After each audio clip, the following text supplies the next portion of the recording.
Estaba organizando mis cosas en la cocina de mi nueva casa en la playa cuando escuché el ruido de un motor afuera.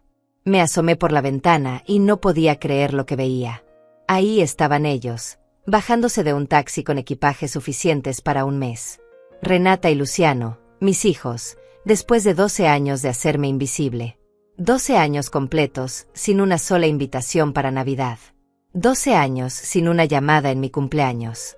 12 años siendo borrada de cada foto familiar, de cada celebración, de cada momento importante. Y ahora, cuando finalmente tengo algo bueno en mi vida, aparecen como si nada hubiera pasado. Caminé despacio hacia la puerta principal mientras escuchaba sus voces acercándose. «Mamá debe estar tan sola aquí», decía Renata con esa falsa preocupación que conocía tan bien. «Será perfecto para nuestras vacaciones familiares». Luciano se reía, arrastrando su equipaje por la arena. Un mes completo en la playa, sin pagar hotel. Mamá va a estar encantada de tenernos. Los escuché discutir sobre qué habitaciones tomarían, como si esta casa ya fuera suya. Renata mencionaba que el cuarto con vista al mar sería perfecto para ella y su esposo, mientras que Luciano reclamaba el estudio para trabajar remotamente. Hablaban de traer a los nietos el próximo fin de semana, de organizar fiestas en la terraza, de invitar a sus amigos. Todo sin consultarme, como si yo fuera simplemente la cuidadora de su nueva casa de vacaciones. Me detuve frente a la puerta, recordando todos esos años en mi pequeño departamento del centro. 70 años de vida y los últimos 12 los pasé como un fantasma para mis propios hijos. Sobreviviendo con mi pensión de viuda de $700 mensuales, cortando gastos hasta en los medicamentos más básicos, mientras ellos vivían como reyes. Todavía recordaba el olor a humedad de mi pequeño departamento de 2 ambientes. Las paredes descoloridas, el televisor viejo que se cortaba cuando llovía, la heladera que hacía tanto ruido que no podía dormir por las noches. Cada mes era una batalla matemática. Si compraba los medicamentos para la presión, no podía comprar los suplementos de calcio. Si pagaba el gas completo, tenía que vivir a pan y té durante la última semana. Mientras tanto, veía las fotos que publicaban en redes sociales. Renata en restaurantes donde un solo plato costaba lo que yo gastaba en comida durante una semana entera. Luciano de vacaciones en Europa con su familia, gastando miles de dólares en hoteles de lujo. Sus hijos, mis nietos, con ropa de marca, juguetes caros, clases de piano e inglés que yo nunca podría haberles dado. Recordé perfectamente la última vez que me sintieron parte de la familia. Era la graduación de mi nieta mayor, la hija de Renata. Yo había ahorrado durante 6 meses completos, dejando de comprar carne y viviendo solo de arroz y lentejas, para comprarle un collar de perlas pequeño pero genuino. Cada dólar que no gasté en mí misma lo guardé para ese regalo especial. Llegué al evento vestida con mi mejor ropa, que ya tenía 10 años de uso. Había ido a la peluquería por primera vez en meses, gastando $30 que debería haber usado para los medicamentos. Busqué a mi familia entre la multitud de padres orgullosos y los encontré sentados en primera fila, justo donde deberían estar los familiares más cercanos. Cuando intenté acercarme para sentarme con ellos, Renata me interceptó con esa sonrisa que no llegaba a sus ojos.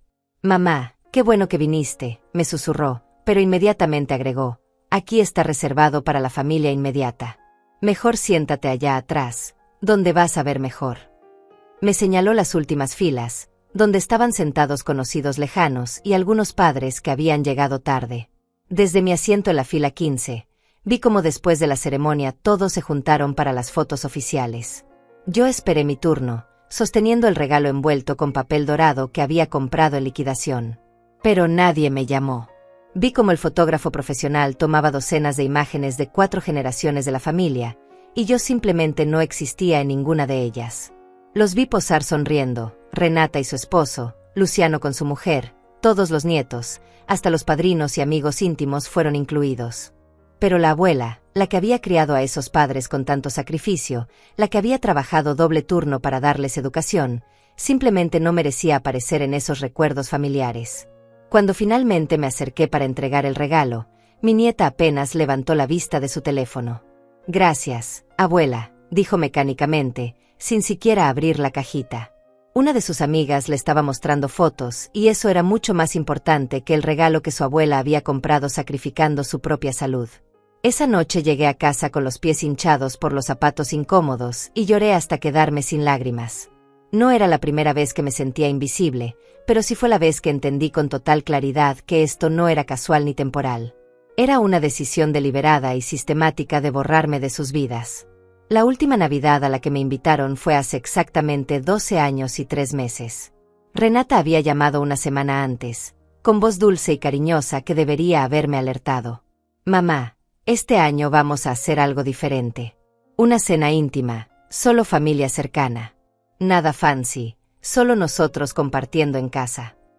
Llegué esa noche con 3 bolsas de regalos que había comprado durante todo el año, aprovechando cada liquidación y oferta especial. Había gastado casi $200 en total, dinero que debería haber usado para arreglar la gotera de mi baño. Toqué la puerta y Luciano me abrió con cara de sorpresa mal actuada. Mamá, llegaste muy temprano, me dijo, pero me dejó pasar. Adentro la escena me golpeó como una bofetada fría. La mesa estaba puesta para 15 personas con vajilla fina, copas de cristal y centros de mesa que costaban más que mi renta mensual. No era una cena familiar íntima. Era una fiesta elegante con todos sus amigos prósperos, colegas del trabajo y vecinos influyentes. El timbre sonó. 1, 2, 3 veces insistentes. Mamá, sabemos que estás ahí, gritaba Renata desde afuera. ¡Qué sorpresa tan linda vamos a darte! Sonreí mientras ponía mi mano en la manija. Después de 12 años de silencio, después de 12 años de vivir con $700 mensuales mientras ellos gastaban miles en caprichos, ahora que heredé esta casa valorada en $250,000, aparecen con equipajes para quedarse un mes. Pero yo también tenía una sorpresa muy especial esperándolos. Abrí la puerta lentamente y ahí estaban, con sus sonrisas perfectas y sus equipajes caros. Renata se adelantó para abrazarme, pero yo mantuve la distancia.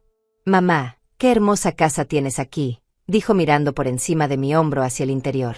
Pensamos en venir a acompañarte, debe ser tan solitario estar aquí sola. Luciano asintió detrás de ella, ya calculando mentalmente cuánto valía la propiedad. Sí, mamá, trajimos ropa para quedarnos un tiempo. Los niños están emocionados de venir el fin de semana. Los niños. Mis nietos que no me habían visitado en años, que apenas sabían mi nombre completo. Los dejé entrar y comenzaron a caminar por la casa como inspectores evaluando una inversión. Renata tocaba los muebles, comentaba sobre la vista al mar, preguntaba sobre los costos de mantenimiento. Luciano revisaba las instalaciones eléctricas y tomaba fotos discretas con su teléfono. Mientras ellos exploraban mi nuevo hogar con esa familiaridad que no habían mostrado conmigo en más de una década, yo me quedé en la sala recordando cómo había llegado a este momento de total claridad sobre quiénes eran realmente mis hijos. Todo había comenzado a encajar 3 años atrás, cuando mi vecina María me mostró una foto que había visto en redes sociales. Era la fiesta de cumpleaños número 15 de mi nieta menor, la hija de Luciano. Una celebración enorme en un salón de eventos que debió costar miles de dólares. Mariachis, decoración temática, mesa de dulces gigante, DJ profesional. Más de 100 invitados celebrando a mi nieta, y yo ni siquiera sabía que era su cumpleaños. Delia, ¿tú no fuiste a esta fiesta?, me preguntó María con genuina confusión. Es tu nieta, ¿verdad? Yo miré la foto durante largos minutos. Ahí estaban todos. Renata con vestido nuevo de diseñador, Luciano brindando con champagne, sus esposas luciendo joyas caras, los nietos mayores posando para selfies. Una familia completa y feliz. Una familia de la que yo había sido cuidadosamente removida. Esa noche llamé a Luciano. Hijo, me enteré de que fue el cumpleaños de tu hija. Hubo un silencio incómodo del otro lado. Ah, sí, mamá. Fue algo muy pequeño, muy informal. No quisimos molestarte. Molestarte. Como si celebrar a mi nieta fuera una molestia para mí. Después de esa llamada, comencé a prestar más atención. Comencé a notar patrones que antes había ignorado por amor maternal ciego. Las llamadas que duraban exactamente 3 minutos. Las visitas que siempre tenían una excusa para terminarse temprano. Las conversaciones que se cortaban abruptamente cuando yo entraba a una habitación. Recordé la Navidad de hace 5 años, cuando finalmente reuní el coraje de preguntarle directamente a Renata por qué no me habían invitado. Mamá, Es que tu departamento está tan lejos del centro, había dicho evitando mi mirada. Y con tu problema de movilidad, pensamos que sería muy cansado para ti venir hasta acá. Mi problema de movilidad. Yo caminaba perfectamente bien. Tomaba 2 autobuses para llegar a su casa porque no tenía dinero para taxis, pero llegaba. Siempre había llegado cuando me necesitaban para cuidar a los niños cuando eran pequeños, para cocinar cuando estaban enfermos, para prestar dinero cuando tenían apuros económicos. Pero ahora que ya no me necesitaban como niñera gratuita, ahora que los nietos eran grandes y ya no requerían cuidados, yo me había vuelto un estorbo. Una anciana pobre que no encajaba en su nueva vida de clase media próspera. Renata salió de la cocina interrumpiendo mis pensamientos. Mamá, esta cocina es increíble. Debe haber costado una fortuna remodelarla. No había costado nada. La casa había llegado a mí completamente renovada, cortesía de la herencia de mi tía Esperanza, la hermana de mi difunto esposo que había emigrado a Estados Unidos hace 40 años y había hecho fortuna en bienes raíces. Los electrodomésticos son de primera marca, continuó Renata, abriendo la nevera como si ya fuera suya. Este refrigerador debe valer como $8,000. Luciano se acercó desde la terraza. Y la vista es espectacular. Esta propiedad debe estar valuada en más de $200,000 fácilmente. Los observé calcular, evaluar, planear. Era exactamente lo mismo que habían hecho cuando murió su padre hace 15 años. Llegaron al hospital no para consolarnos, sino para preguntar sobre seguros de vida y propiedades. Llegaron al funeral no para llorar conmigo, sino para discutir herencias que no existían. Mi esposo había muerto sin dejar prácticamente nada más que deudas médicas y una pequeña pensión para mí. Los vi desilusionarse cuando el abogado les explicó que no había bienes que repartir. Desde ese momento, las visitas se volvieron cada vez más espaciadas, hasta que prácticamente desaparecieron. Mamá, estábamos pensando, dijo Luciano sentándose en mi sofá nuevo como si fuera el dueño, que sería bueno que viniéramos seguido. Esta casa es demasiado grande para ti sola. Renata asintió vigorosamente. Sí, y nosotros podríamos ayudarte con el mantenimiento, con los gastos. Es mucha responsabilidad para una persona de tu edad. Ahí estaba. La misma estrategia que habían usado con la tía de mi difunto cuñado 3 años atrás. Convencerla de que era demasiado vieja para manejar sus propiedades, mudarse gradualmente a su casa, tomar control de sus finanzas y finalmente heredar todo cuando muriera. Yo había visto esa película antes. Recordé vívidamente la tarde que fui a visitar a esa tía, Vilma, en el asilo donde habían terminado internándola. Delia, me había susurrado con lágrimas en los ojos. Me quitaron mi casa. Me dijeron que era por mi propio bien, que ya no podía cuidarme sola. Pero yo estaba bien, yo podía manejar mis cosas. Vilma había tenido una casa hermosa en el centro, perfectamente mantenida. Había vivido ahí durante 50 años. Pero sus sobrinos la convencieron de que necesitaba ayuda, se mudaron temporalmente para cuidarla, y 6 meses después ella estaba en un asilo mientras ellos vendían la propiedad y se repartían el dinero. Los sobrinos me visitan una vez al mes, había continuado Vilma, agarrando mi mano con desesperación. Una vez al mes, Delia. Después de quitarme todo lo que tenía. Murió 2 años después, completamente sola, mientras sus sobrinos vivían en casas compradas con su dinero. No iba a permitir que me pasara lo mismo. Es muy generoso de su parte querer ayudarme, les dije con la sonrisa más dulce que pude fabricar, pero creo que puedo manejar las cosas por mí misma por ahora. Renata intercambió una mirada rápida con Luciano. Era la misma mirada que intercambiaban cuando eran niños y estaban planeando alguna travesura. Pero mamá, insistió Renata, piénsalo bien. Los gastos de esta casa deben ser enormes. El impuesto predial, el mantenimiento, los servicios. Con tu pensión de $700 mensuales, debe ser muy difícil. ¿Cómo sabían exactamente cuánto era mi pensión si no habían mostrado interés en mis finanzas durante años? Luciano se levantó y comenzó a caminar por la sala, midiendo espacios con los ojos. Nosotros podríamos contribuir con los gastos, ayudarte a que esto sea más manejable financieramente. Contribuir. Como si fuera un favor que me estuvieran haciendo. En realidad, Lo que querían era establecer residencia legal en la propiedad, demostrar que estaban contribuyendo a los gastos, y gradualmente ir tomando control hasta que yo fuera solo una inquilina en mi propia casa. Después, cuando muriera, la propiedad sería de ellos por derecho de supervivencia. Era un plan brillante, realmente. Hacerse cargo de la anciana incapaz, demostrar a cualquier autoridad que eran hijos amorosos cumpliendo con su deber filial, y heredar una propiedad de $250,000,000. Todo legal, todo limpio, todo moralmente defendible desde afuera. Pero yo tenía una sorpresa para ellos. Una sorpresa que cambiaría completamente las reglas de este juego que creían estar ganando. Los observé durante los siguientes 20 minutos mientras inspeccionaban cada rincón de mi casa como tasadores profesionales. Renata tomaba fotos discretas de los acabados, mientras Luciano revisaba las ventanas y comentaba sobre la calidad de la construcción. Hablaban entre ellos en voz baja, usando esa jerga técnica que habían aprendido viendo programas de bienes raíces. La estructura está en perfecto estado, murmuró Luciano examinando las vigas del techo. Y esta ubicación frente al mar debe aumentar el valor año tras año. Renata asintió mientras calculaba algo en su teléfono.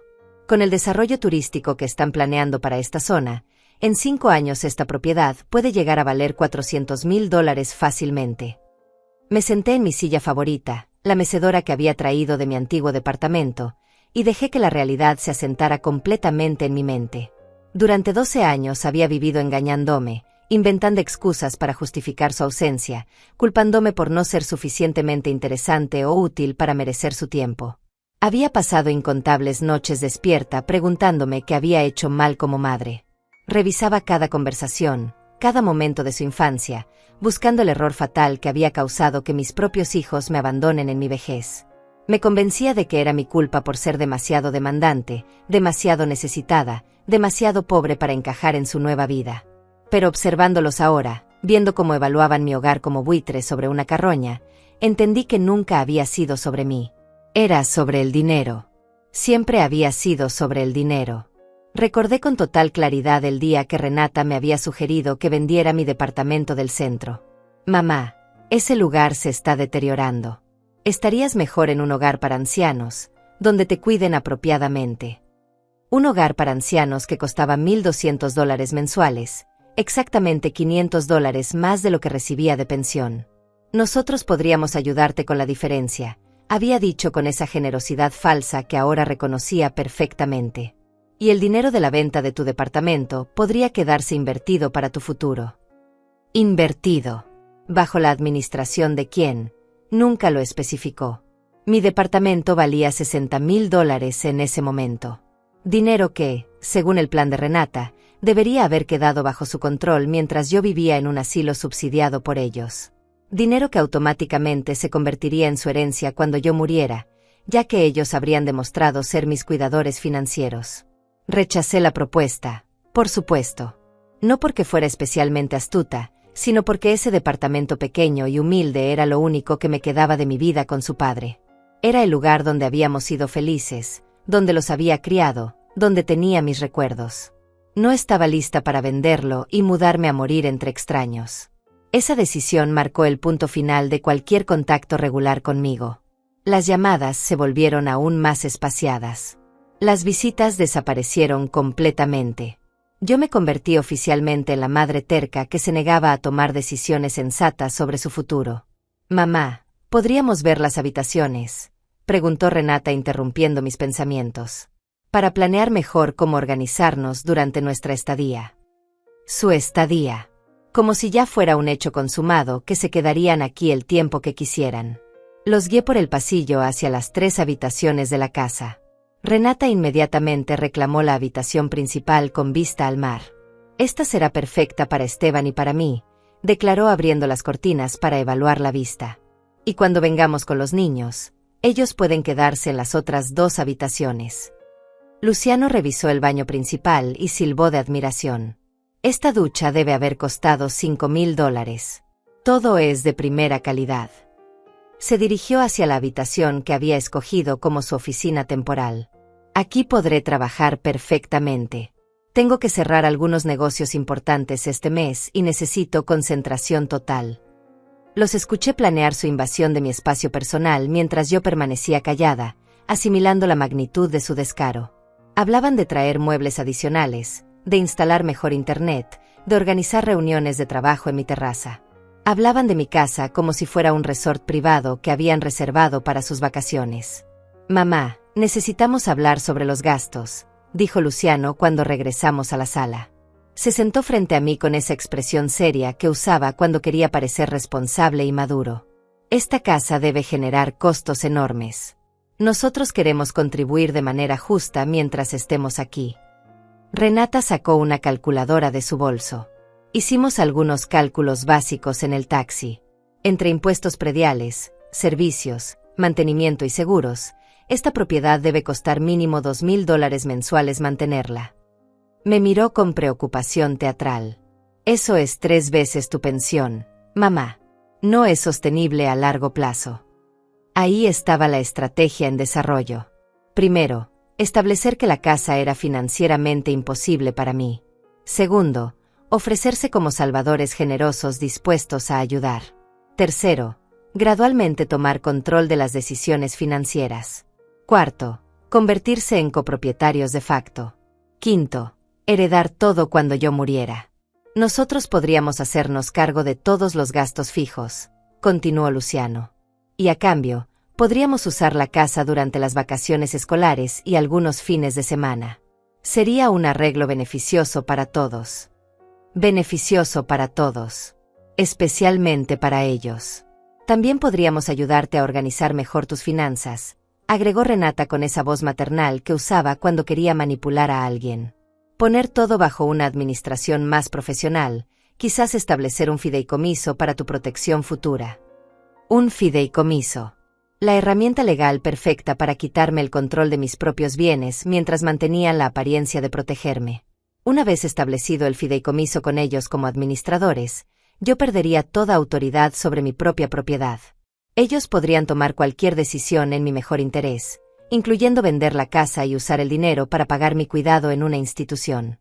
Los miré sentados en mi sofá, en mi sala, planeando mi futuro sin consultarme realmente, y sentí algo que no había experimentado en años. No era tristeza ni confusión. Era claridad absoluta. Era la sensación fría y nítida de ver la verdad sin ningún filtro emocional. Mis hijos no me amaban. Quizás nunca me habían amado realmente.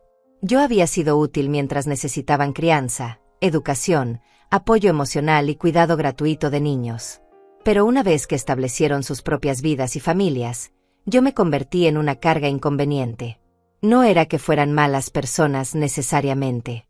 Simplemente eran personas que habían aprendido a priorizar su comodidad y beneficio económico sobre cualquier lealtad emocional hacia mí. En su mente, probablemente se consideraban buenos hijos que estaban dispuestos a sacrificarse cuidando a su madre anciana a cambio de una herencia justa. El problema era que yo no estaba muriendo. A los 70 años, tenía al menos otros 15 años de vida por delante. 15 años durante los cuales ellos tendrían que mantener la farsa de ser hijos devotos, contribuir financieramente, visitarme regularmente, incluirme en celebraciones familiares. 15 años era mucho tiempo para mantener una actuación. Mucho más fácil sería convencerme de que necesitaba cuidado institucional, tomar control de mis bienes, y visitarme una vez al mes en el asilo hasta que muriera naturalmente. Bueno, dije finalmente, interrumpiendo sus cálculos financieros, es muy considerado de su parte querer ayudarme. Renata sonrió con alivio, pensando que había aceptado su propuesta. Pero antes de tomar cualquier decisión importante, necesito contarles algo sobre esta herencia. Luciano se enderezó en su asiento, súbitamente atento. ¿Qué cosa, mamá? Su voz tenía una nota de ansiedad que me resultó muy reveladora. Estaba preocupado de que hubiera algún problema legal con la propiedad, algún obstáculo que impidiera sus planes. La tía Esperanza no solo me dejó esta casa, dije lentamente, observando sus reacciones. También dejó algunas condiciones muy específicas en su testamento. Condiciones que afectan quién puede heredar esta propiedad cuando yo muera. El silencio que siguió era tan denso que podía cortarse con cuchillo. Renata y Luciano intercambiaron una mirada rápida pero significativa. Era la primera vez en 12 años que prestaban atención total y completa a cada palabra que salía de mi boca. ¿Qué tipo de condiciones? preguntó Renata, tratando de sonar casual pero fallando completamente. Sonreí por primera vez desde que habían llegado. Ah, eso es una historia muy interesante. Una historia que involucra algunas sorpresas que creo que deberían conocer. ¿Qué tipo de condiciones?, preguntó Renata, y pude ver cómo se tensaba imperceptiblemente en el sofá. Luciano se inclinó hacia adelante, con esa expresión que ponía cuando algo no estaba saliendo según sus planes. De repente, yo tenía toda su atención. Por primera vez en 12 años, mis palabras importaban. Bueno, dije acomodándome en mi mecedora, la tía Esperanza era una mujer muy sabia. Vivió lo suficiente para ver cómo algunas familias se destruyen por la codicia. Hice una pausa deliberada, observando cómo procesaban esta información. Por eso estableció ciertas protecciones en su testamento. El timbre sonó interrumpiendo el momento. Renata y Luciano se miraron confundidos. ¿Esperas a alguien, mamá?, preguntó Luciano con una nota de irritación en la voz, molesto por la interrupción en una conversación tan crucial para sus intereses. Me levanté lentamente. Debe ser Ignacio. Le pedí que viniera hoy. Caminé hacia la puerta mientras escuchaba sus susurros nerviosos detrás de mí. No sabían quién era Ignacio, pero el hecho de que yo hubiera planificado una visita sin consultarles claramente los incomodaba. Abrí la puerta y ahí estaba él. Ignacio Mesa, un hombre de unos 55 años, vestido con un traje sencillo pero elegante, cargando un maletín de cuero que había visto mejores días. Sus ojos grises tenían esa expresión seria que desarrollan las personas que han dedicado su vida a desentrañar verdades incómodas. Señora Godínez, me saludó con una inclinación respetuosa de cabeza. Llegué exactamente a tiempo, como acordamos. Su voz tenía un acento que no pude identificar completamente, pero su español era perfecto. Ignacio, pasa por favor, le dije abriéndole la puerta. Mis hijos llegaron de sorpresa hoy. ¡Qué casualidad tan interesante! Él asintió como si hubiera esperado exactamente esto. Cuando entramos a la sala, Renata y Luciano se pusieron de pie automáticamente. Había algo en la presencia de Ignacio que comandaba respeto involuntario. No era intimidante, pero tenía esa autoridad silenciosa que desarrollan los profesionales que manejan información importante. Renata, Luciano, dije con la voz más neutra que pude lograr, les presento a Ignacio Mesa. Él es investigador privado y abogado especializado en derecho sucesorio. Las palabras investigador privado cayeron en la habitación como piedras en un estanque silencioso. Luciano fue el primero en recuperarse del shock. Mucho gusto, dijo extendiendo la mano, pero su voz sonaba tensa. ¿Investigador privado? Mamá, ¿hay algún problema con la herencia? La preocupación en su tono era genuina, pero no por mí. Era preocupación por sus planes. Ignacio estrechó la mano de ambos con la cortesía profesional de alguien que había estudiado cuidadosamente a estas personas antes de conocerlas en persona. Es un placer conocerlos finalmente, dijo con una sonrisa que no llegaba completamente a sus ojos. Su madre me ha contratado para investigar algunos aspectos muy interesantes de su situación familiar. Renata palideció visiblemente. ¿Nuestra situación familiar? No entiendo, mamá. ¿Por qué necesitarías un investigador? Su voz tenía esa nota aguda que aparecía cuando estaba nerviosa o culpable. Me senté nuevamente en mi mecedora, sintiendo por primera vez en años que tenía control de una situación que involucraba a mis hijos. Siéntense, por favor. Ignacio tiene algunas cosas muy interesantes que contarnos. Ignacio abrió su maletín con movimientos precisos y sacó una carpeta gruesa llena de documentos. Señora Godínez, me dijo dirigiéndose a mí pero hablando lo suficientemente alto para que Renata y Luciano escucharan cada palabra, completé la investigación que me solicitó hace 3 meses. Los resultados son bastante reveladores. 3 meses. Esa información cayó sobre mis hijos como un balde de agua fría. Llevaba 3 meses investigándolos, 3 meses recopilando información sobre sus vidas, sus finanzas, sus verdaderas motivaciones. 3 meses durante los cuales ellos habían seguido viviendo sus vidas cómodas, completamente ajenos al hecho de que su madre había dejado de ser la anciana ingenua que creían conocer. ¿Qué tipo de investigación?, preguntó Luciano, y noté que sus manos temblaban ligeramente. Renata permanecía inmóvil, como un animal que sabe que está siendo observado por un depredador. Ignacio consultó sus notas.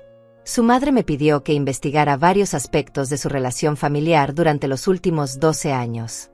Específicamente, quería entender por qué había sido sistemáticamente excluida de eventos familiares, y si esta exclusión era parte de algún plan más amplio. «Plan», repitió Renata con voz débil. «¿Qué tipo de plan?» Pero yo podía ver en sus ojos que ya sabía exactamente de qué tipo de plan estábamos hablando. Comencemos con algunos hechos básicos. Continuó Ignacio abriendo la primera sección de documentos. Durante los últimos 12 años, ustedes han organizado aproximadamente 45 eventos familiares importantes. Cumpleaños, graduaciones, navidades, bodas, bautizos, reuniones dominicales. Su madre fue invitada a exactamente 0 de estos eventos. El número 45 flotó en el aire como una acusación tangible. 45 ocasiones en las que habían tomado la decisión consciente y deliberada de excluirme de la familia. Pero papá acababa de morir, y mamá estaba muy triste, comenzó a decir Renata, pero Ignacio la interrumpió suavemente. Su padre murió hace 15 años, señorita Godínez. Los eventos que estoy documentando comenzaron 3 años después de su muerte, cuando su madre ya había completado su proceso de duelo y estaba emocionalmente disponible para participar en actividades familiares. Luciano se aclaró la garganta nerviosamente. Mire, señor Mesa, puede haber algunas explicaciones simples para todo esto. Nosotros siempre hemos querido que mamá esté incluida, pero ella vivía lejos, y con su edad. Su madre tiene 70 años y está en excelente salud física y mental, cortó Ignacio consultando otro documento. Durante este mismo periodo de 12 años, ella ha mantenido trabajos de medio tiempo, ha viajado en transporte público regularmente, ha cuidado a vecinos enfermos, y ha participado activamente en actividades comunitarias. No hay evidencia médica o práctica de que tenga limitaciones que justifiquen su exclusión de eventos familiares. Cada palabra de Ignacio era como un clavo en el ataúd de sus excusas. Había documentado meticulosamente cada mentira, cada justificación falsa, cada pretexto que habían usado para mantenerme alejada. Además, continuó, durante este periodo ustedes han tenido gastos familiares documentados por un total aproximado de $230,000 en eventos sociales. Bodas que costaron $40,000, fiestas de graduación de $15,000, vacaciones familiares de $20,000. Su madre, viviendo con una pensión de $700 mensuales, obviamente no podía contribuir financieramente a este estilo de vida. Ahí estaba. La verdad cruda y matemática. Yo había sido excluida porque era pobre. Porque no podía contribuir a sus celebraciones caras y mi presencia les recordaba a sus amigos prósperos que venían de orígenes humildes. Eso no es justo, protestó Renata, pero su voz sonaba hueca. Nunca se trató del dinero. Mamá siempre fue bienvenida. Ignacio sacó una grabadora pequeña de su maletín. Le gustaría escuchar algunas conversaciones que logré documentar. La pregunta era retórica. Ya estaba presionando el botón de reproducción. La primera voz que salió de la grabadora fue la de Renata, clara e inconfundible. No podemos invitar a mamá a la boda de Patricia. Va a llegar con esa ropa vieja y va a avergonzarnos frente a toda la gente de Esteban. Además, no puede contribuir con los gastos, así que realmente no tiene derecho a participar en las decisiones. El silencio en la habitación era ensordecedor. Renata se veía como si quisiera desaparecer, mientras Luciano miraba fijamente el piso. La grabadora continuó con la voz de Luciano. Renata tiene razón. Mamá no entiende nuestro estilo de vida ahora. Es mejor mantenerla separada de nuestros círculos sociales. Total, ella está cómoda en su departamento viendo televisión. Ignacio detuvo la grabación y me miró. Tengo aproximadamente 4 horas de material similar, documentando conversaciones donde planifican específicamente excluirla de eventos familiares basándose en consideraciones económicas y sociales. Mis hijos permanecían mudos, atrapados en sus propias palabras, expuestos completamente. No había manera de negar, justificar o reinterpretar lo que acababan de escuchar. Sus propias voces los habían condenado. Pero eso no es todo, dijo Ignacio pasando a otra sección de documentos. La investigación también reveló algo mucho más perturbador sobre sus planes futuros respecto a los bienes de su madre. Ignacio consultó una nueva sección de documentos mientras mis hijos permanecían petrificados en el sofá. La última grabación había eliminado cualquier posibilidad de negación o justificación. Sus propias voces los habían traicionado completamente. Los planes futuros, continuó Ignacio con voz profesional, son particularmente interesantes desde una perspectiva legal. Sacó varios documentos y los dispuso sobre la mesa de centro como un detective presentando evidencia en un caso criminal. «¿Qué planes?», murmuró Luciano, pero su voz sonaba derrotada. Ya sabía que habían sido descubiertos, pero aún no comprendía la magnitud completa de lo que Ignacio había desenterrado.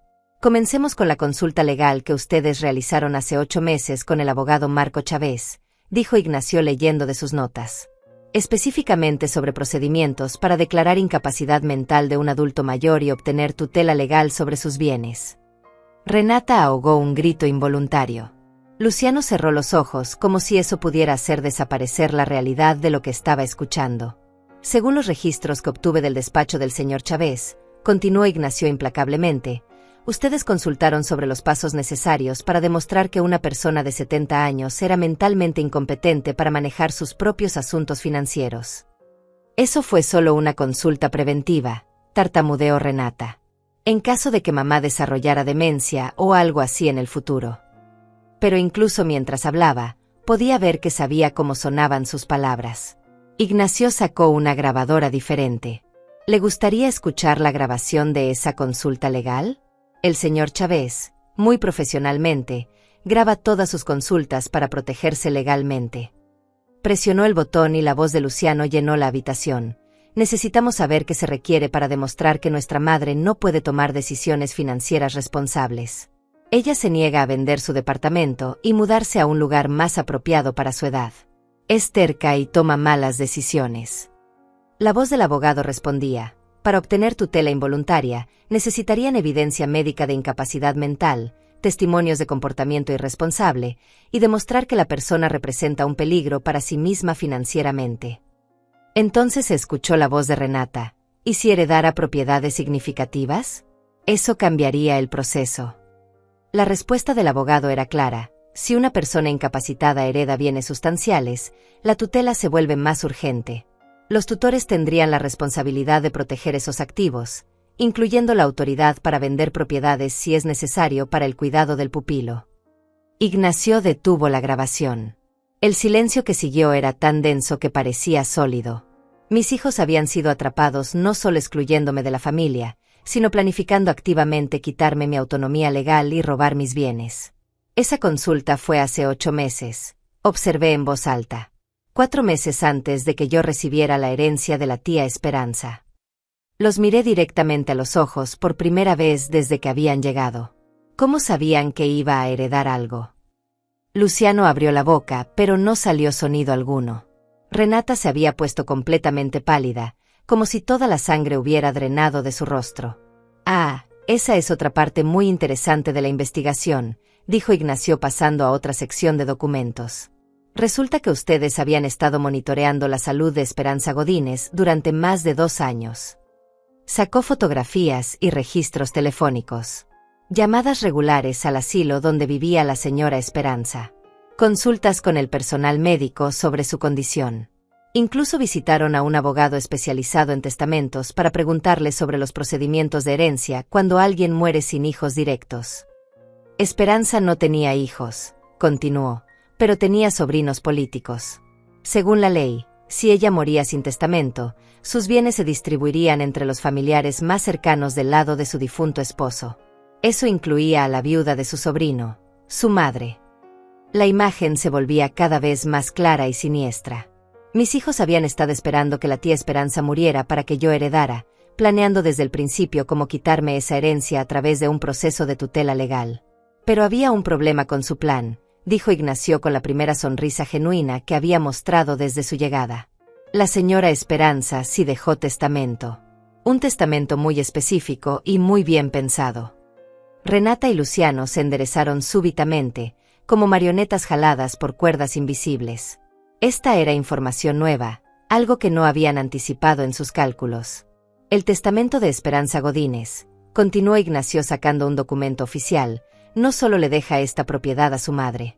También incluye cláusulas muy específicas sobre qué pasa con la herencia bajo ciertas circunstancias. ¿Qué tipo de cláusulas?, preguntó Luciano con voz estrangulada. Cláusula primera: si la heredera principal, Delia Godínez, es declarada mental o legalmente incompetente por cualquier familiar dentro de los 5 años posteriores a recibir la herencia, la propiedad será transferida automáticamente a una fundación benéfica, no a los familiares que iniciaron el proceso de incapacitación. El color desapareció completamente de los rostros de mis hijos.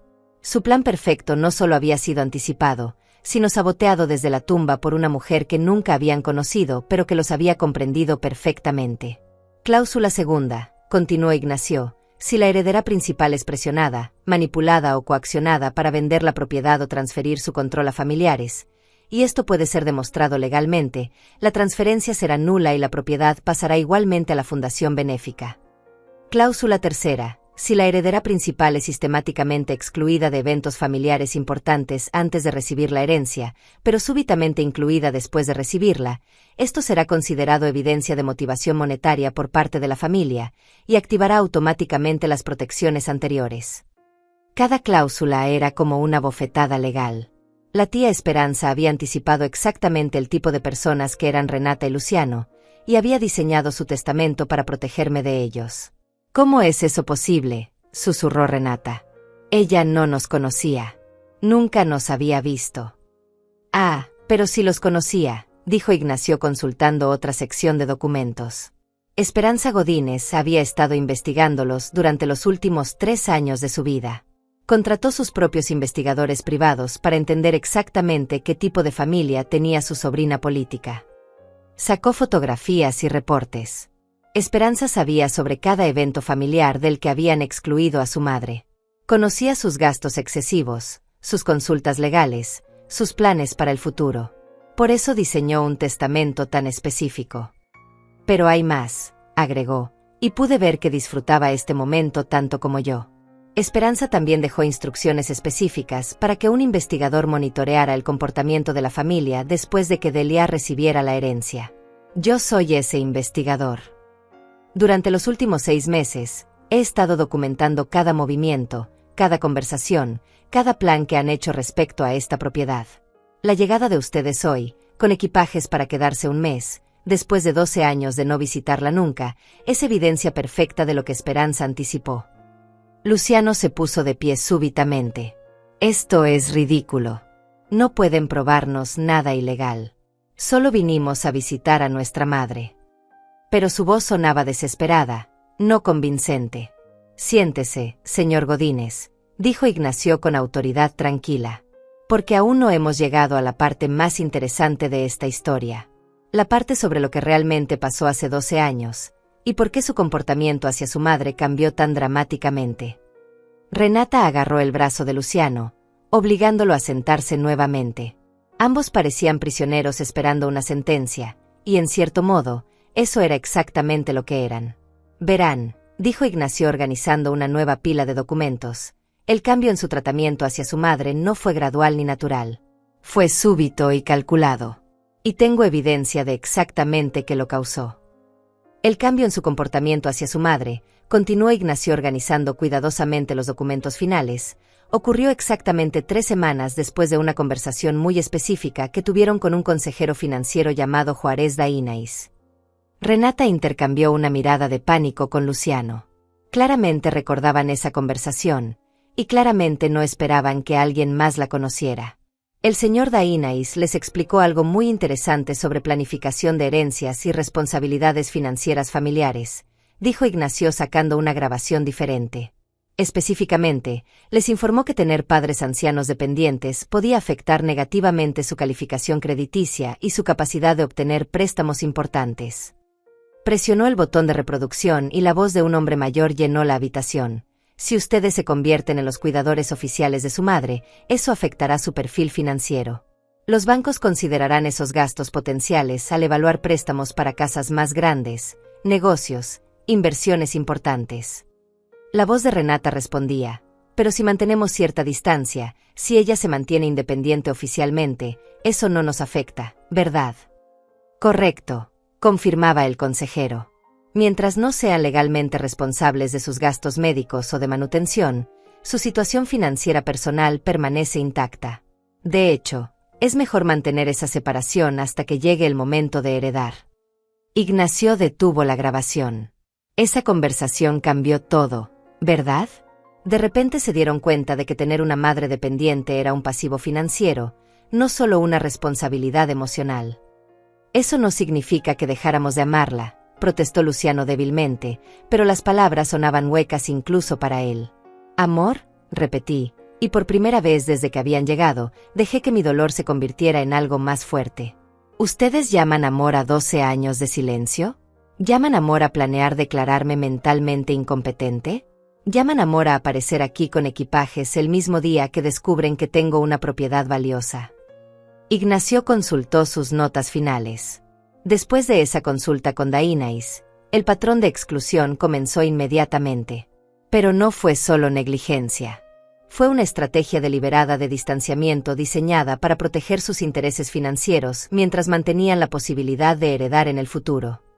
Sacó fotografías y documentos bancarios. Durante estos 12 años, ustedes han usado el dinero que habrían gastado en incluir a su madre en eventos familiares para otras inversiones. Calculé aproximadamente $8,000 anuales que ahorraron al no tener que cubrir sus gastos en restaurantes, regalos, viajes familiares, ropa apropiada para eventos sociales. $8,000 multiplicado por 12 años son $96,000, continuó.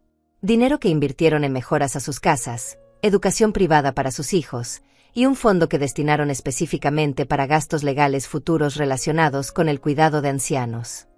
La frialdad matemática de sus cálculos era devastadora.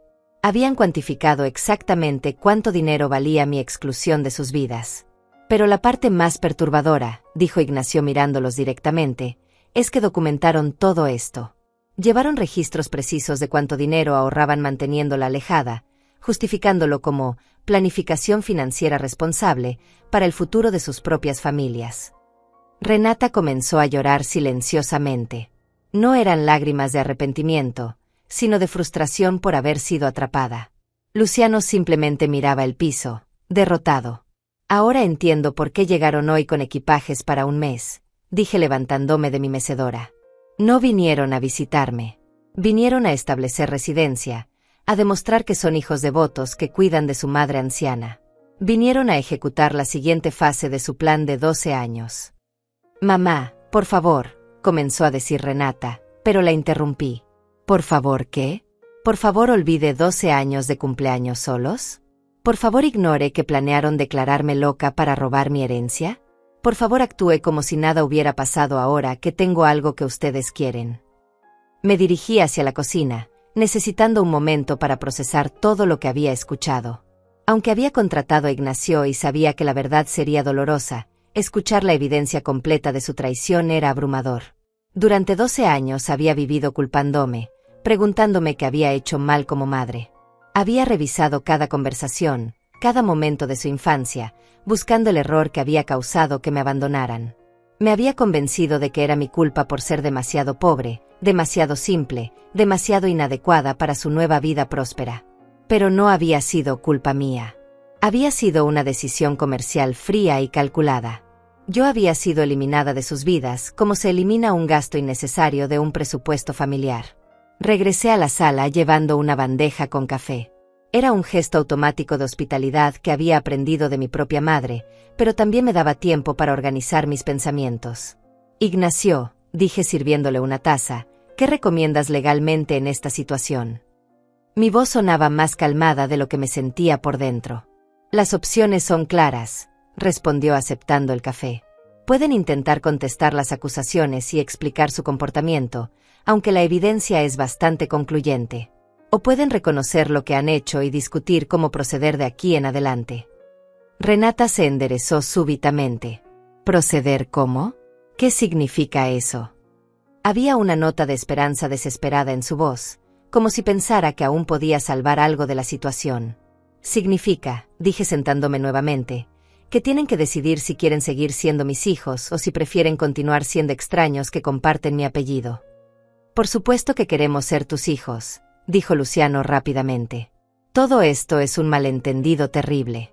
Podemos arreglarlo, podemos ser una familia otra vez. Los miré durante un largo momento. 12 años de silencio, 12 años de planes calculados, 12 años de verme como un obstáculo financiero, y ahora querían ser familia otra vez porque había algo que ganar. ¿Saben qué es lo más triste de todo esto?, les pregunté. No es que me hayan excluido de sus vidas. No es que hayan planeado robar mi herencia. Lo más triste es que si hubieran venido a mí hace 12 años y me hubieran dicho honestamente, mamá, incluirte en nuestros eventos sociales es muy caro para nosotros, yo habría entendido. Si me hubieran dicho, mamá, nuestros amigos vienen de un nivel socioeconómico diferente y tu presencia nos incomoda, habría sido doloroso, pero habría respetado su honestidad. Si me hubieran dicho, mamá, queremos mantener cierta distancia mientras construimos nuestras propias vidas, pero seguimos amándote, habríamos podido encontrar una manera de mantener una relación basada en la verdad. Renata sollozaba abiertamente ahora. Lo sentimos, mamá. Lo sentimos mucho. No sabíamos cómo manejar la situación. Todo se salió de control. No, dije firmemente. No se salió de control. Fue controlado perfectamente durante 12 años. Lo que pasó hoy es que perdieron el control porque fueron descubiertos. Ignacio cerró su maletín. Señora Godínez, he completado la investigación que me solicitó. La evidencia está documentada y será preservada legalmente. Las decisiones sobre cómo proceder de aquí en adelante son completamente suyas. Me levanté y caminé hacia la ventana que daba al mar. La vista era hermosa, tranquila, prometedora. Por primera vez en 12 años, mi futuro me pertenecía completamente. Renata, Luciano, dije sin voltearme, quiero que se vayan de mi casa ahora mismo. Tomen sus equipajes y regresen a sus vidas prósperas. Tienen 24 horas para decidir si quieren intentar ser mis hijos reales o si prefieren seguir siendo extraños que esperan una herencia. Pero mamá, comenzó Luciano. 24 horas, repetí, volteándome para mirarlos directamente. Si deciden que quieren una relación real conmigo, van a tener que probar que esa decisión no está motivada por esta propiedad. Y va a tomar mucho más que palabras bonitas para convencerme. Renata y Luciano permanecieron inmóviles durante varios segundos, procesando mis palabras. Podía ver sus mentes trabajando, calculando, buscando alguna manera de recuperar el control de la situación. Pero por primera vez en 12 años, yo tenía todas las cartas. Mamá, no puedes estar hablando en serio, dijo finalmente Renata, secándose las lágrimas con el dorso de la mano. Somos tu familia. Cometimos errores, sí, pero todos los padres y los hijos pasan por dificultades. Esto se puede arreglar. ¿Errores?, repetí, y pude sentir cómo mi voz adquiría una dureza que no había usado con ellos desde que eran niños. ¿Llamar error a 12 años de exclusión deliberada? ¿Llamar error a planear declararme mentalmente incompetente? ¿Llamar error a calcular exactamente cuánto dinero ahorraban manteniéndome fuera de sus vidas? Luciano se puso de pie abruptamente. Está bien, tienes razón en estar molesta. Pero esto es ridículo. No puedes echarnos por algo que un investigador dice que hicimos. Él puede estar tergiversando las cosas, sacando conclusiones equivocadas. Ignacio abrió nuevamente su maletín sin decir una palabra. Sacó una grabadora diferente, más pequeña, y la colocó sobre la mesa. Esta grabación, dijo con voz profesional, fue tomada hace 3 semanas en la casa de Renata, durante una reunión familiar donde discutían específicamente los planes para esta propiedad. Presionó el botón y mi propia casa se llenó con la conspiración de mis hijos. La voz de Renata era clara e inconfundible. Ya confirmé que la casa de mamá vale por lo menos $250,000. Con el desarrollo turístico que viene, puede llegar a $400,000 en 5 años. La voz de Luciano respondía, ¿y ella qué piensa hacer con tanto dinero? Con su pensión miserable, ni siquiera puede mantener una propiedad así. Va a necesitar ayuda, queramos o no. Exactamente, continuaba Renata. Por eso tenemos que actuar rápido. Si esperamos mucho, puede que tome decisiones estúpidas con la propiedad. Puede que la venda, o peor, puede que se la deje a alguna fundación benéfica como hizo la tía Esperanza. Entonces escuchó una tercera voz, que reconocí como la esposa de Luciano, y si no quiere que se involucren en sus decisiones. Por eso tenemos que hacerlo gradualmente, explicaba Luciano. Primero nos mudamos temporalmente para ayudarla. Después demostramos que no puede manejar los gastos sola. Después, cuando esté más dependiente de nosotros, podemos tomar control legal de la situación. La grabación continuaba con detalles específicos sobre cómo planeaban manipular mi dependencia emocional, cómo iban a documentar cualquier signo de confusión o olvido como evidencia de incapacidad mental, y cómo habían consultado con 3 abogados diferentes sobre los procedimientos de tutela. La parte que más me gusta, se escuchaba decir a Renata con una risa que me heló la sangre, es que después de 12 años de no tener que lidiar con sus dramas y sus necesidades emocionales, ahora podemos aparecer como los hijos heroicos que vinieron a rescatar a su madre anciana. Ignacio detuvo la grabación. El silencio que siguió era tan denso que podía sentirlo presionando contra mis oídos. Mis hijos no solo habían planeado robarme, se habían reído de mí. Habían celebrado su inteligencia por mantenerme alejada durante 12 años, y habían festejado la oportunidad de fingir ser hijos devotos para obtener mi propiedad. Esa conversación fue grabada por su cuñada Patricia, explicó Ignacio mirando directamente a Luciano. Aparentemente, ella no estaba cómoda con el plan y decidió documentarlo por protección legal propia. Luciano palideció aún más si eso era posible. Patricia nos traicionó. Ella estaba de acuerdo con todo. Ella también iba a beneficiarse. Patricia, continuó Ignacio, también me proporcionó copias de los documentos que ustedes habían preparado. Contratos de arrendamiento preparados para que su madre firmara, otorgándoles derechos legales sobre la propiedad. Documentos de poder legal que habían redactado para que firmara en un momento de vulnerabilidad emocional. Incluso habían contactado a un geriatra para que evaluara su competencia mental. Sacó todos estos documentos y los desplegó sobre la mesa como evidencia en un juicio. Cada papel representaba otro nivel de traición, otra capa de manipulación que habían planeado usar contra mí. Todo estaba listo, dijo Ignacio. Solo necesitaban que su madre firmara algunos papeles durante un momento emocional, quizás después de hacerla sentir culpable por ser una carga financiera, o después de convencerla de que necesitaba ayuda para manejar una propiedad tan cara. Me senté nuevamente en mi mecedora, no porque estuviera cansada, sino porque necesitaba la estabilidad de algo familiar mientras procesaba la magnitud completa de su traición. ¿Saben qué es lo que más me duele?, les pregunté, y mi voz sonaba extrañamente calmada. No es que hayan planeado robarme. Es que se divirtieron haciéndolo. Se rieron de mí. Celebraron su inteligencia por manipular a su propia madre. Renata comenzó a llorar nuevamente, pero esta vez parecían lágrimas genuinas de horror por lo que habían hecho. Mamá, no era personal. Nunca quisimos lastimarte realmente. Solo queríamos asegurar nuestro futuro. No era personal, repetí. ¿Destruir la relación con su madre no era personal? ¿Planear declararme loca no era personal? ¿Reírse de mis dramas y necesidades emocionales no era personal? Luciano finalmente encontró su voz. Mamá, escucha. Sé que esto se ve terrible, pero podemos empezar de nuevo. Podemos ser una familia real. Puedes quedarte con tu casa, nosotros podemos visitarte normalmente, podemos incluirte en todo de ahora en adelante. Los miré durante un largo momento. Después de toda la evidencia, después de todas las grabaciones, después de toda la verdad expuesta, todavía pensaban que podía negociar su salida de esta situación. ¿Empezar de nuevo?, pregunté. ¿Después de 12 años de exclusión deliberada? ¿Después de planear declararme mentalmente incompetente? ¿Después de burlarse de mí en reuniones familiares? ¿Ustedes creen que podemos empezar de nuevo como si nada hubiera pasado? Las familias superan cosas difíciles todo el tiempo, insistió Renata. Podemos ir a terapia familiar. Podemos trabajar en reconstruir la confianza. Podemos. No, dije con una finalidad que me sorprendió a mí misma. No podemos. Porque esto no fue una pelea familiar o un malentendido. Esto fue una campaña de 12 años para borrarme de sus vidas mientras planeaban robar mi herencia futura.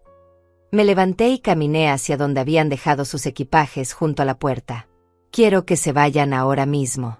Y quiero que entiendan algo muy claramente, la relación que teníamos, cualquier relación que teníamos, murió el día que decidieron que yo era demasiado pobre y demasiado embarazosa para ser parte de su nueva vida próspera. Mamá, por favor, suplicó Luciano. Podemos compensarte por todo. Podemos darte dinero mensual, podemos incluirte en todo de ahora en adelante. Podemos hacer que valga la pena.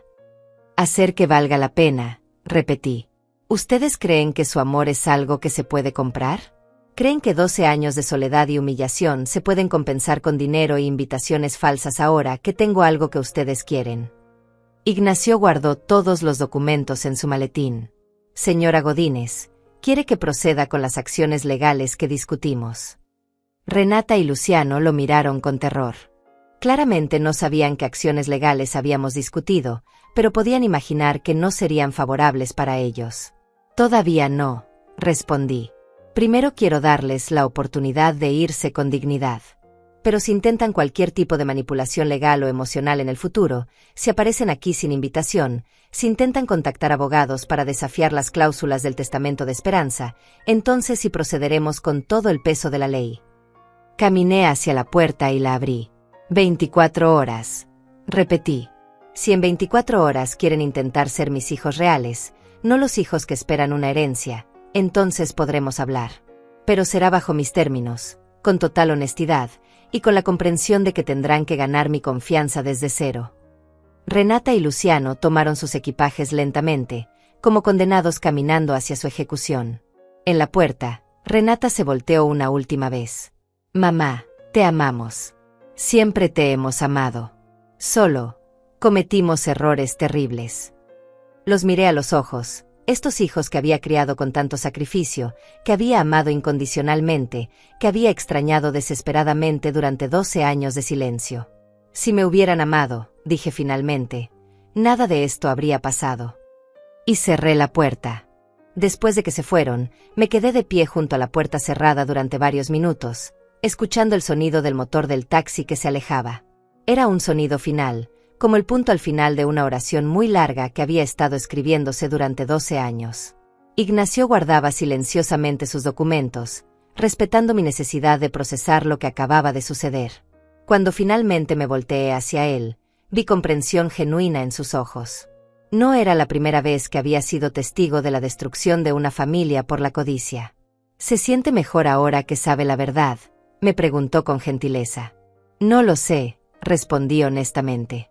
Duele tanto como pensé que dolería, pero de una manera diferente. Durante 12 años pensé que era mi culpa. Ahora sé que nunca lo fue, pero eso no hace que el dolor desaparezca. Solo lo convierte en un tipo diferente de dolor. Me senté en mi mecedora y miré por la ventana hacia el mar. Las olas seguían llegando a la orilla con la misma regularidad de siempre, indiferentes al drama humano que acababa de desarrollarse en mi sala. ¿Cree que regresarán mañana?, pregunté. Oh, definitivamente regresarán, respondió Ignacio cerrando su maletín. Pero no para disculparse genuinamente. Regresarán con una nueva estrategia. Probablemente traerán a los nietos para manipular sus emociones. O vendrán con lágrimas y promesas elaboradas. O intentarán el ángulo de la emergencia médica o financiera. ¿Y si traen a los nietos? La pregunta me salió antes de que pudiera detenerla. Esos niños eran inocentes en todo esto, y la parte de mí que había sido abuela los extrañaba terriblemente. Ese será el momento más difícil para usted, admitió Ignacio. Porque usarán el amor que usted siente por esos niños como un arma contra usted. Le dirán que está privando a sus nietos de su abuela por el orgullo, que está castigando a niños inocentes por los errores de sus padres. Sabía que tenía razón. Era exactamente lo que harían, porque era exactamente lo que dolería más. Pero recuerde, continuó, esos niños han vivido 12 años sin conocerla realmente. Para ellos, usted es prácticamente una extraña. Sus padres se han asegurado de eso. Si ahora súbitamente la necesitan en sus vidas, no es por amor. Es porque sus padres necesitan una estrategia emocional para recuperar el acceso a esta propiedad. Tenía razón, pero eso no hacía que fuera menos doloroso. El teléfono sonó interrumpiendo mis pensamientos. Era un teléfono fijo que había instalado la semana anterior, así que muy pocas personas tenían el número. Lo dejé sonar 4 veces antes de decidir contestar. «Mamá», La voz de Renata sonaba desesperada. Mamá, por favor no cuelgues. Necesito hablar contigo. Renata, dije con voz neutra. Les dije que tenían 24 horas para decidir cómo proceder. Han pasado 2 horas. Lo sé, pero mamá, he estado pensando en todo lo que pasó hoy, y tienes razón. Tenemos que hablar honestamente sobre todo. Su voz sonaba diferente, menos calculada, más vulnerable. ¿Dónde están ahora?, pregunté. En un hotel en el centro. Mamá, cancelé todas mis cosas del trabajo para esta semana. Luciano también. Queremos quedarnos y arreglar esto realmente. No por la casa, te lo juro. Por nosotros. Miré a Ignacio, quien había estado escuchando la conversación. Él negó con la cabeza suavemente, pero dejó la decisión en mis manos. Renata, dije finalmente, ¿recuerdas cuando tenías 8 años y rompiste el jarrón favorito de tu abuela? Hubo una pausa confundida. Sí, creo que sí. ¿Por qué? ¿Recuerdas lo que hiciste cuando lo rompiste? Yo escondí los pedazos debajo de mi cama y mentí sobre lo que había pasado. ¿Y recuerdas qué pasó cuando finalmente descubrí la verdad 3 semanas después? Me castigaste. Me dijiste que mentir era peor que romper el jarrón. Exactamente. Te castigué no por el accidente, sino por mentir sobre él durante 3 semanas. Por dejarme buscar ese jarrón por toda la casa. Por hacerme pensar que me estaba volviendo loca. Renata guardó silencio al otro lado de la línea. Esto no es un jarrón roto, Renata. Estos son 12 años de mentiras. 12 años de hacerme pensar que era mi culpa. 12 años de planear en secreto cómo robar mi herencia futura. No se arregla con una disculpa y una promesa de portarse mejor. Entonces no hay nada que podamos hacer. Su voz se quebró genuinamente. Mañana a las 3 de la tarde, dije después de un largo momento, pueden venir a hablar. Pero van a seguir mis reglas. Nada de lágrimas dramáticas. Nada de promesas grandiosas. Nada de traer a los nietos para manipular mis emociones. Solo honestidad total sobre lo que hicieron y por qué lo hicieron. ¿Y si somos totalmente honestos? ¿Si admitimos todo sin excusas? ¿Entonces qué? Entonces podremos discutir si es posible reconstruir algún tipo de relación. Pero será una relación diferente. No voy a volver a ser la abuela que pueden ignorar cuando les conviene y usar cuando les sirve. Colgué el teléfono antes de que pudiera responder. ¿Cree que fue la decisión correcta?, le pregunté a Ignacio. No hay decisiones correctas o incorrectas en situaciones como esta, respondió. Solo hay decisiones que usted puede vivir con ellas. Puede vivir con darles una oportunidad más. Puedo vivir con darles una oportunidad de ser honestos por primera vez en 12 años. Dije. Pero también puedo vivir con cerrar esa puerta para siempre si desperdician esa oportunidad.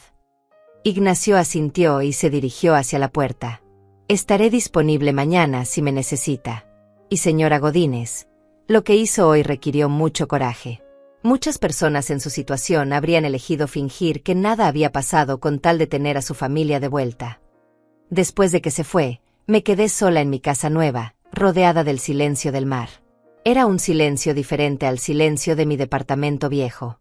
Ese había sido el silencio de la soledad forzada, de la exclusión, de esperar llamadas que nunca llegaban. Este era el silencio de la elección. El silencio de una mujer que finalmente tenía control sobre su propia vida. Caminé por mi casa, tocando los muebles nuevos, admirando la vista al mar, sintiendo por primera vez en años que este espacio me pertenecía completamente. No era solo un lugar donde vivía. Era mi hogar, protegido legalmente contra cualquier intento de quitármelo. Esa noche cociné para mí sola por primera vez en mi casa nueva.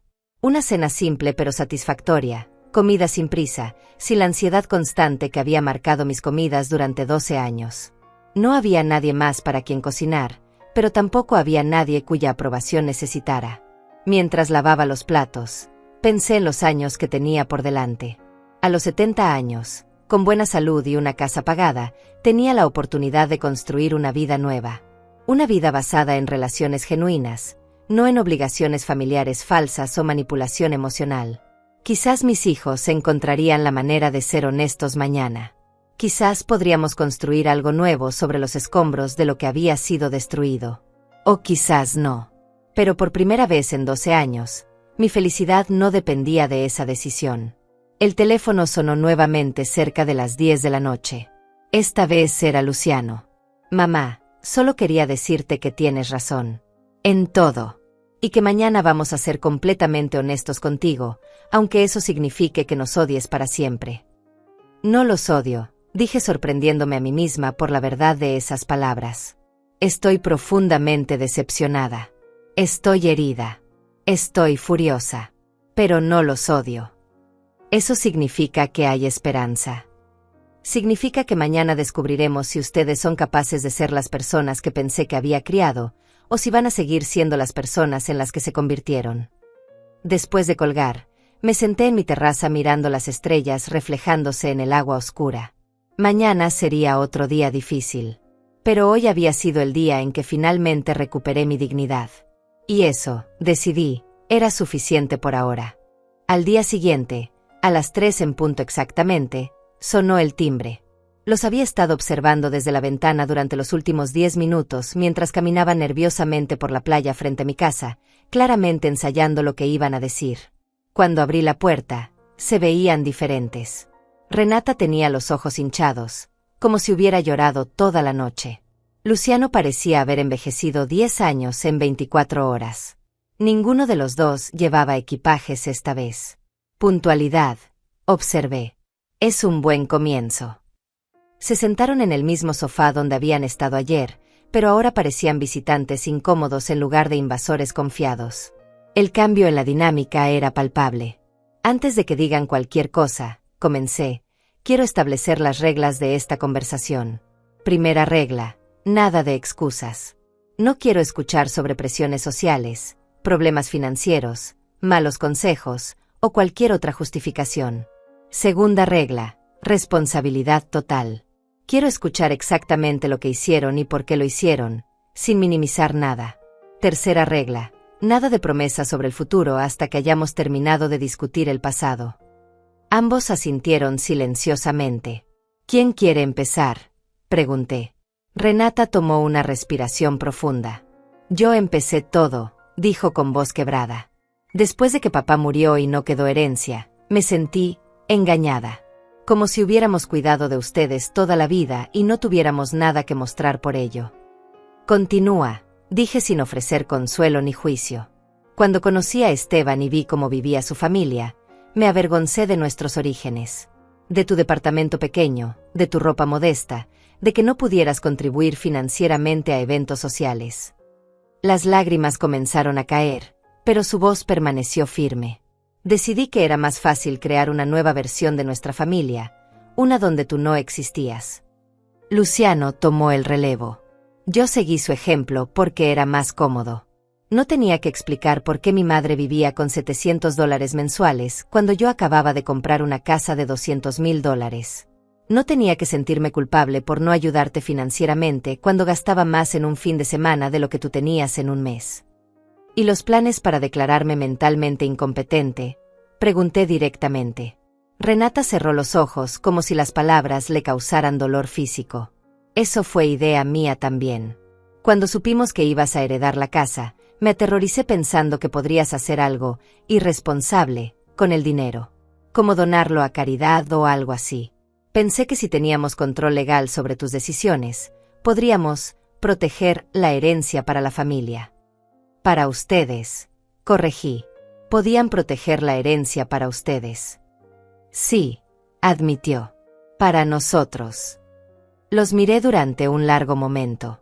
¿Y se sienten orgullosos de las personas en las que se convirtieron? No, respondió Luciano inmediatamente. Me siento asqueado de mí mismo. Ayer en la noche no pude dormir pensando en cómo te debiste haber sentido todos esos años.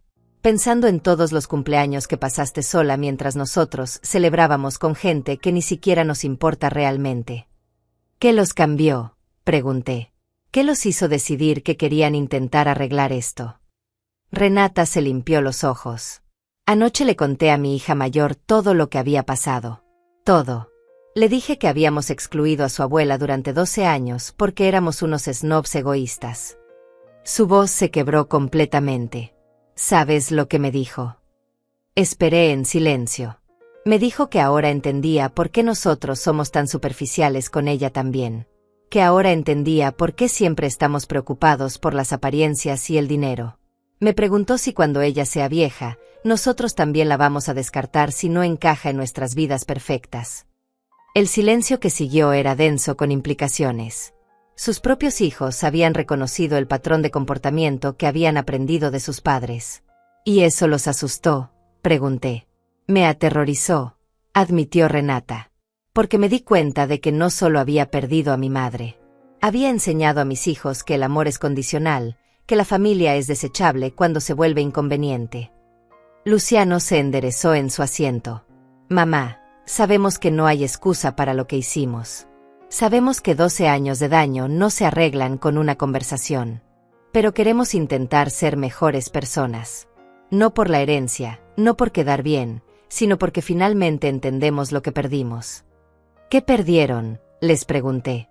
Te perdimos a ti, dijo Renata simplemente. Perdimos a la mujer que nos crió, que nos amó incondicionalmente, que habría dado cualquier cosa por nosotros.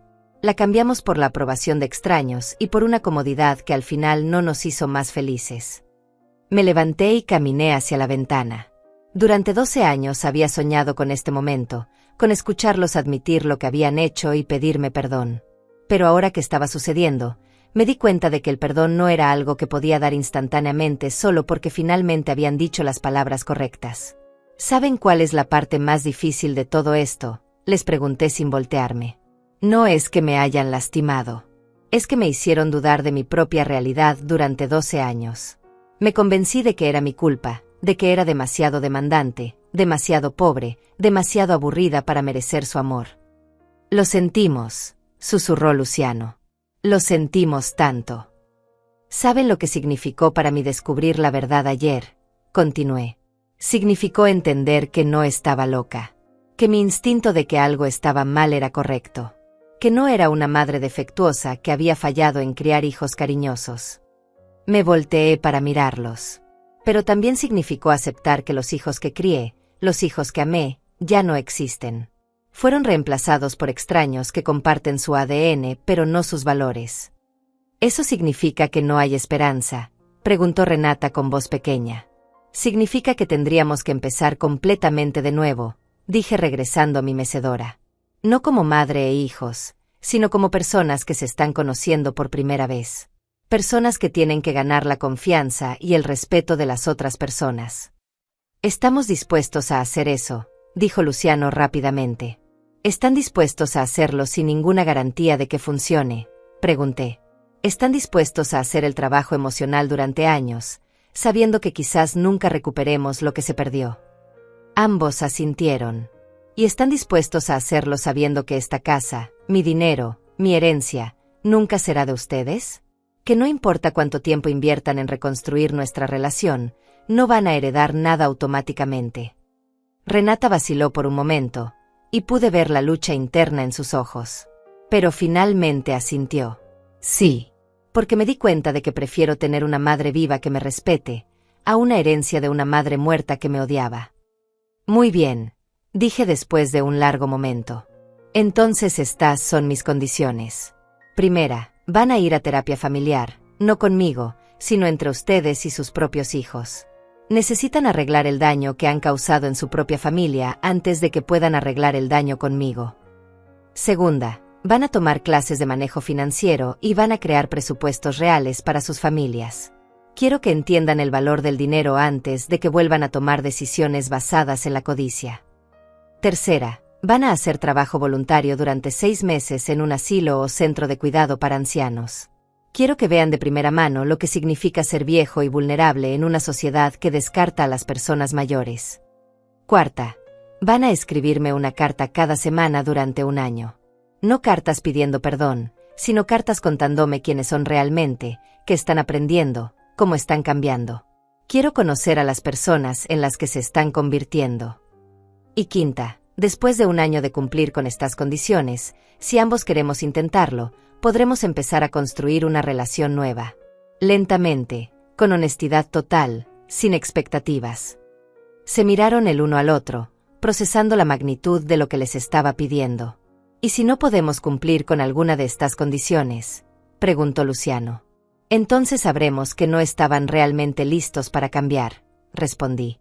Y podrán seguir con sus vidas sabiendo que al menos lo intentaron.